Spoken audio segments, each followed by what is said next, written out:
My love of Remedy Entertainment's games culminated in 2023 when Alan Wake 2 became my game of the year for that year. This year, with Control Resonant on the way, I've decided to revisit and examine the modern Remedy games, to see how they tell stories, how their narratives and gameplay mechanics have evolved in the past 16 years, and to see what makes all of it so unique and special. Gaming is still a fairly new medium of expression, and the amount of progress that can be made in 16 years just blows my mind. First up on this journey is the writer himself, Thomas Zane. I mean Stephen King. Get back in the cell, Stephen King! I think it's H.P. Lovecraft. You hear me, H.P. Lovecraft? Or is it... My name is Alan Wake. I'm a writer. To cut to the chase, Alan Wake absolutely blew me away on this replay. And it's not even really to do with my love for Alan Wake 2, since these games really do feel very different in what they attempt and in what areas they swing big with. Alan Wake is a special game, and I'm so glad to be able to see it in this way in 2026. Let's talk about it. This is Herald of Darkness. For those not familiar with Remedy Entertainment outside of the Herald of Darkness dance at the Game Awards, they are a Finnish game studio that specializes in games with not only excellent writing, but in specifically the fusion of multiple mediums into one giant interactive art soup, that also happen to be really fun games to play.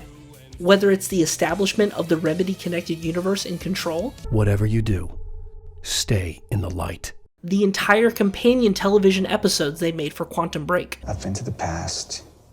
I've tried to change things. or Alan Wake 2 being their magnum opus in which they are firing on all cylinders of both creativity and quality.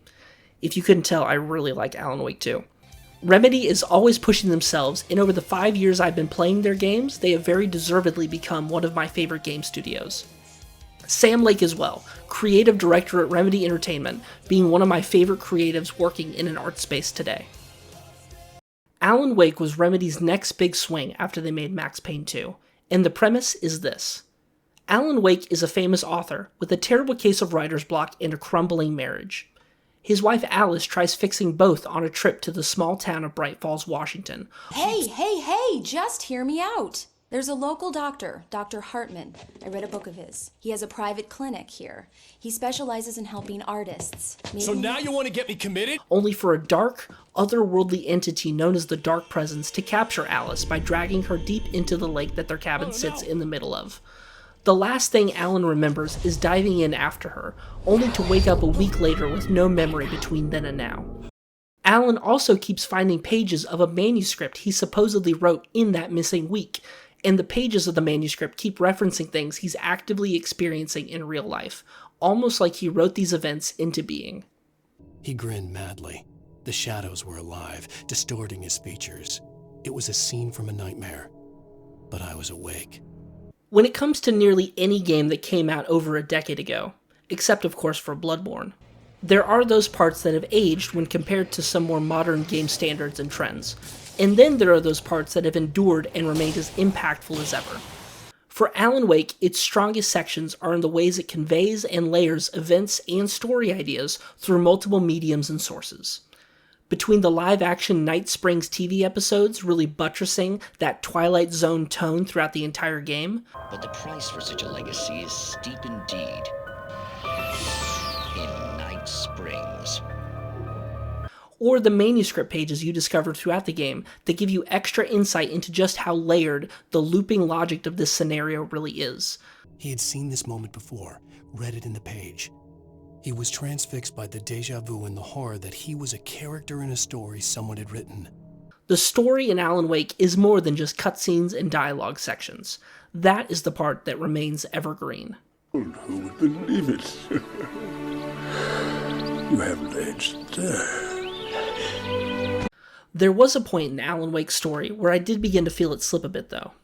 During the last act of the game, it just felt like there were too many convenient things happening, one after the other. Like how some random old lady at the beginning of the game ends up being one of the most important people ever for Alan's goal of defeating the Dark Presence. Cynthia, I'm a friend. Prove it! You knew Zane, Thomas Zane. You're the Lady of the Light in the song. You can help me. About time. Young man, I've been waiting a very long time for you. On the way to this Lady of Light, I was wondering how this plane was going to land smoothly, and then Alan Wake finds a manuscript page that describes his life, that he did not write. The page was autobiographical, a memory from my childhood. But I didn't write this. It was a page written by Thomas Zane. None of them were supposed to exist anymore. Alan, 7 years old, would fight sleep to the bitter end. This page was written by the in-universe poet Thomas Zane, that most people in the game don't remember after he literally wrote himself out of existence to trap the Dark Presence back in the day. This revelation entirely relayers every event that has happened in the game thus far, and my mind fell down a rabbit hole. I'm sure some YouTube video does an admirable job at explaining how Alan Wake and Thomas Zane are connected, but, like Alan Wake said at the beginning, in a horror story, the victim keeps asking why, but there can be no explanation, and there shouldn't be one. The unanswered mystery is what stays with us the longest, and is what we'll remember in the end. This mystery of who wrote about whom reinvigorated the narrative for me, as my mind went down many directions trying to piece this all together. Did Tom Zane write Alan Wake into existence to correct his mistakes, or did Alan Wake write Tom Zane into existence in order to give the horror story a cautionary tale that Alan could then learn from in the narrative of the story he created and had to live through? This is a great example of that layered looping logic that I mentioned earlier, and just what the story needed, as it began to feel at this moment that things were going Alan's way a little too well for a little too long. Shifting now to gameplay, I don't think the gameplay of Alan Wake is bad, but the gameplay is certainly the part that feels the most affected by the inevitable erosion of time. The overall floatiness of the camera versus the later Remedy games' adoption of the classic behind-the-shoulder third-person shooter camera angle, the rough vehicle sections, and, during most of the base game, a bit of staleness to the enemy and encounter variety really popped up during my playthrough. The only part that I legitimately did not like was this one mechanic where objects would fly right at you. In most sequences, when fighting the Dark Presence, your flashlight and gun create a small rhythm with each other in gameplay. Focus the flashlight, shoot a little, not a problem. Unless it's these flipping, floating objects controlled by darkness, where your gun is useless, and your skill at aiming your flashlight at a fast-moving, shaking, undodgeable object with a sizable health bar is the only measure of your chances at survival. Now, to the layman, of which I was one until a few days ago, it goes, play Alan Wake, and then play Alan Wake 2, like I did back in 2023. Doing this is totally fine, but it skips over two very important, very unique, and often very good parts of Wake's story that I wanted to include in this video. The first is probably my favorite part of the first Alan Wake package, and that's the 2 DLC epilogue episodes that take place in Alan Wake's mind as he fights not to give in to despair while trapped in the dark place. The best part of these episodes is the evolution of the light and shadow mechanic from the base game. During the last chapter of Alan Wake's base game, a new, brilliant, and underused mechanic is introduced, where Alan Wake the writer is lighting his own words into existence. And then the DLC decides to put you into a field of words, and for the first time in the entire game, it introduces a risk versus reward aspect to your light weapons. Sure, a flashbang or a flare gun can take out a horde of enemies chasing you, but they can also unleash all these other potential problems at you. This risk and reward creates much more intentional decision making from the player, and it's awesome. In that one set piece at the end with the lighthouse? Man, I was such a fan of these DLCs, but I had long heard of what I assumed was another DLC for this game called Alan Wake's American Nightmare, and in my mind, I had always imagined it to be like the banned footage from Resident Evil 7, like the Happy Birthday mode, where the developer just has a bit of fun with the serious game they made, and they try to shake things up. This is where I discovered it was a unique, separate experience entirely. This is where things get a little bit less interesting and a little bit more critical, unfortunately. This will be short and not an entirely hypercritical look on what is a small footnote in the legacy of both Alan Wake and Remedy Entertainment.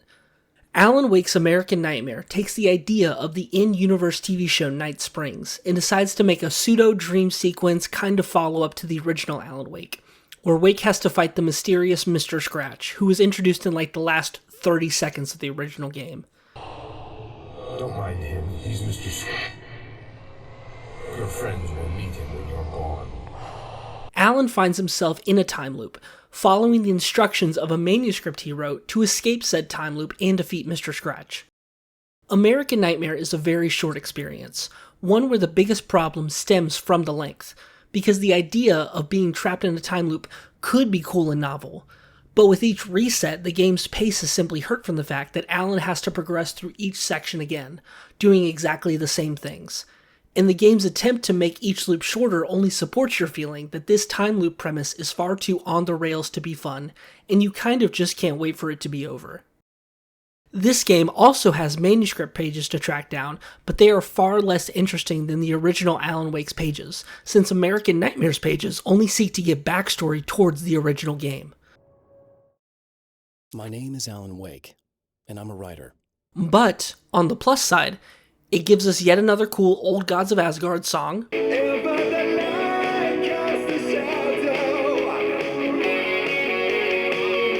of which there are many yet to come. The gunplay actually feels a bit better thanks to the faster recharge of the flashlight versus the first game. And, like I said, it's a very short game, so any problems it has stick with you for far less time. If you're anything like me, the first time you heard about a game called Alan Wake was in what is one of Dunkey's best videos, Anthem Legends Exodus, where he says, "Remember Alan Wake?" My first time playing Alan Wake was a few months before Alan Wake 2, and I was far more critical of it at the time, and after looking at what I wrote as to my reasoning, suffice to say, I was, and probably still am, a moron. Still, it feels good to see a measurable distance in my growth, not just as an enjoyer of someone's art, but also in my own ability to convey that enjoyment, if that makes sense. Very excited to dive into the rest of the Remedy games, and I hope to see you in the next one. Thank you for watching my video.